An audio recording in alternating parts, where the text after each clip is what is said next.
पश्चिम Asia में बढ़ते तनाव के बीच एक बड़ी खबर सामने आ रही है। कुछ ही दिनों पहले ईरान ने दुनिया के सबसे अहम समुद्री रास्ते में से एक स्ट्रेट ऑफ हॉर्मुज को बंद करने का दावा किया, ऐलान किया, लेकिन अब ईरान अपने ही बात से पलट गया। ईरान ने साफ कहा कि स्ट्रेट ऑफ हॉर्मुज को बंद करने की खबरें बेबुनियाद और गलत है। हालांकि इस बयान में ईरान ने अमेरिका पर एक गंभीर आरोप लगा दिया, जिसने इस पूरे मामले को और ज्यादा संवेदनशील बना दिया। दरअसल 2 मार्च को ईरान के एक वरिष्ठ सैन्य अधिकारी ने मीडिया के सामने बड़ा दावा किया था। यह बयान इस्लामिक रिवॉल्यूशनरी गार्ड कॉर्प्स के वरिष्ठ सलाहकार इब्राहिम जवारी की ओर से सामने आया। उन्होंने कहा था कि अगर कोई भी जहाज स्ट्रेट ऑफ हॉर्मुज से गुजरने की कोशिश करेगा तो ईरान की नौसेना उसे आग से खत्म कर देगी। उन्होंने ये भी कहा था कि क्षेत्र में तेल का निर्यात रोक दिया जाएगा, पाइपलाइनों को निशाना बनाया जा सकता है और जो भी जहाज इस क्षेत्र में आएगा उसे गंभीर सैन्य कार्रवाई का सामना करना पड़ेगा। यह बयान सामने आते ही पूरी दुनिया में हलचल मच गई थी। दरअसल स्ट्रेट ऑफ हॉर्मुज दुनिया के सबसे महत्वपूर्ण तेल मार्गों में से एक है। जब यह बयान सामने आया तो तेल के बाजारों में भी हलचल बढ़ गई। रिपोर्ट्स के मुताबिक उस समय तेल की कीमत लगभग $81 प्रति बैरल तक पहुंच गई थी। एक्सपर्टों ने मान लिया था कि अगर वास्तव में यह जलमार्ग बंद हो जाता है तो कीमतें $200 प्रति बैरल तक पहुंच सकती है। लेकिन इस बयान के 3 दिन बाद यानी 5 मार्च को ईरान ने पूरी तरह अलग बयान दे दिया। ईरान की ओर से साफ कहा गया कि स्ट्रेट ऑफ हॉर्मुज को बंद करने का दावा निराधार और बेतुका है। ईरान ने यह भी कहा कि अंतर्राष्ट्रीय कानून और समुद्री नेविगेशन की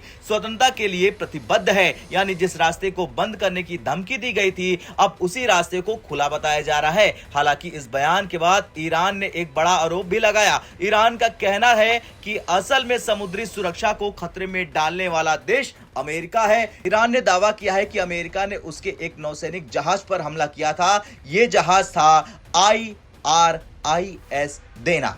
रिपोर्ट्स के मुताबिक यह जहाज भारत आया हुआ था। यह जहाज मिलन इंटरनेशनल नेवल एक्सरसाइज 2026 में हिस्सा लेने के लिए आया था। कार्यक्रम खत्म होने के बाद जब यह जहाज हिंद महासागर के रास्ते वापस ईरान लौट रहा था तभी कथित तौर पर उस पर हमला हो गया। ईरान का दावा है कि 4 मार्च को एक अमेरिकी युद्धपोत ने बिना किसी चेतावनी के हमला करके जहाज को डुबो दिया।